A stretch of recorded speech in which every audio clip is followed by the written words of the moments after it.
Hey card making friends, welcome back. It's Sandy here, and today I am playing with Yana's Stenciled Poppies. This is a new bundle that just came out. It's got a beautiful poppy letterpress plate and then coordinating stencils so that you can color in your image once you get the background done. So I'm starting with the BetterPress, and I'm going to be starting with the background color, which is Cosmic Sky, and I'm going to ink that up. You'll also notice that I have taped down the gray metal part on my BetterPress plate. That is so that it doesn't move around, because I know that I'm going to have to ink this at least a couple of times to get the background nice and solid. This blue is stunning, but it does take a couple of goes through the machine. So make sure that your ink pad is really juicy and give it a little twist every time you put it down and bring it back up, just to make sure that you've got super good coverage.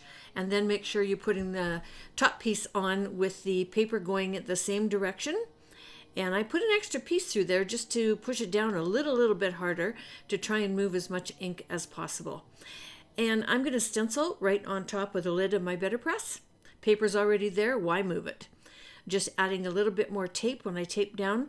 There are 5 stencils in this, and they're all numbered in the bottom left-hand corner, so they're very easy to use and they line up beautifully. And so I like to tape all 4 corners just so I make sure that it's not moving around. I think this is called the best ever tape, and it really is. I've got rolls of it all over my studio. Okay, so we're going to start with stencil number 1, and we are using the taffy ink, which is the pink. All of the inks that I'm using today are the BetterPress inks. And I am going directly to the paper, and I'm pushing quite hard. And I'm trying to start at the bottom of each of the petals and then pull the ink up so that the darkest spot is near the bottom where the shadow should be. So doing a little bit of shadowing, it's really easy to do if you just kind of decide ahead of time where the brush is going to land. Okay, and you can see that I was splotching off onto my piece of paper over there on the right, but once you get going on it, you really don't need to. Okay. We're just about at the end of this one. You have to go over it a couple of times to get it nice and dark. Otherwise it looks really pale compared to the dark blue that we just put on the background. And so I partially peel my tape back. You don't need to take it all the way off. Just peel it back so you can get that stencil off. Isn't this going to be pretty? I'm excited. Okay, so the second, number 2, is going down, and we're going to switch over to the orange, which is the tiger. And we're going to do this second set of the leaves in the orange. So taping it back down, changing out my ink pad, and off we go. I tried using a bigger brush, but it wasn't really getting into the corners. There's lots of little nooks and crannies in these little guys, and so that's why I've reverted back to the smaller brush. So it does take a little bit longer, but it gives you the chance to do a little bit of shadowing at the same time. Okay, and I don't know why I decided on these colors, but I did. And when I first did this, I did Peridot for the leaves, and it ended up being way too limey. But if you have a different green, if you don't like the blue leaves, the green did look nice. I did end up putting teal topaz over top of it, and it did get a little bit more kind of teal, but it still had the green underneath, so it was kind of a funky color. So I decided to do it over again, and that's, you may have noticed that my stencils are all dirty. I got 3/4 of the way through this video and then changed my mind and started over again. That happens some days. You gotta like what you gotta like, right? Okay, so we're just finishing up here and pulling this one off, and we're going for stencil number 3. And that is the 3rd section of the petals, and I'm going back to the pink. The taffy color is going to be the color that I use for this one. Just securing it back down and cleaning my stencil off a little bit. Okay. And going back in with the pink. I really like these color combinations. I decided to try all of the BetterPress inks. I wanted to see how they look together, how they blended. Make sure that your dark blue is really, really dry before you start doing the stenciling. I did smear the first flower when I was working on the previous panel that I ended up throwing out. So just a heads up there, if you want to use it right away, give it a little heat set just to make sure that the ink is good and dry before you start doing your stenciling. Okay, so we're getting there. We're almost done. I have to go back over a few of these because they're not quite dark enough. Okay, so peeling this back. And now we're going to move on to the leaves. And these are being done with teal topaz. There are kind of two kind of tealy colors. This is the lighter of the two. The darker would kind of be nice too, but I wanted a contrast for the navy background. So that's why I chose this one. And then for the stems, I did stay with the Peridot because I wanted a green there. They don't really have, that I've seen, a medium green in the colors that I have anyway. I don't have all the colors yet, so I'm just kind of working with the ones that I do have.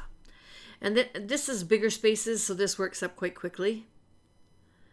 And you can go back a couple of times and darken it up. I think this ink pad needs to be re-inked. It took a little bit of extra work to get that blue in there.